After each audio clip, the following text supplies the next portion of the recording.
makuu ya huyu Mungu. Nitapataje lugha nzuri ya kusema mazuri yote Bwana alonifanyia? Amenifanyia tena, ona ametenda tena. Huyu Yesu amenifanyia tena, ona ametenda tena. Ushuhuda mzuri ni pale mtu anapoyakumbuka mapito yake, wapi anakwenda, wapi ametoka, Mungu kamlinda vipi. Itampa picha ya kumjua Mungu ni nani katika maisha yake, kamtoa wapi, kamweka wapi. Maana amejipima kwa mapito halisi ya maisha yake, ni rahisi kujua wapi utoto wa Mungu. Huwezi acha kuimba na kumshukuru Mungu kwa wema hata matendo makuu ya huyu Mungu.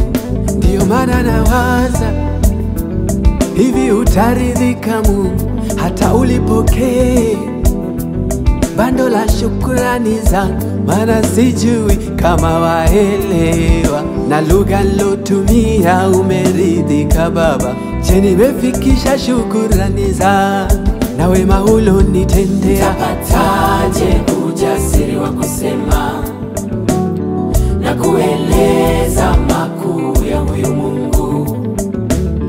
Nitapataje lugha nzuri ya kusema mazuri yote Bwana alonifanyia? Amenifanyia tena, ona ametenda tena. Huyu Yesu amenifanyia tena, ona ametenda tena. Hakuna aina ya hesabu inayoweza kupima kiwango cha wingi wa wema wa Yesu wangu. Waliponitupa Yesu aliniokota, kaniambia tulia mwanangu, sijawahi kukutenga, hata milima ipasuke, tabaki rafiki yangu. Kaongeza na baraka zangu, kalibadili jina, yule wa kukataliwa sasa nimbarikiwa. Nitapataje ujasiri wa kusema na kueleza makuu ya huyu Mungu?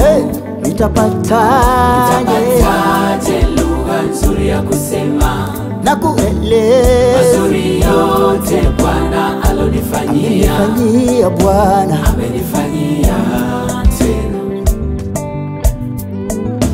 ona ametenda tena.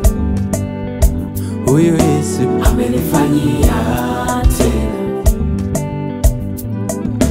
ona ametenda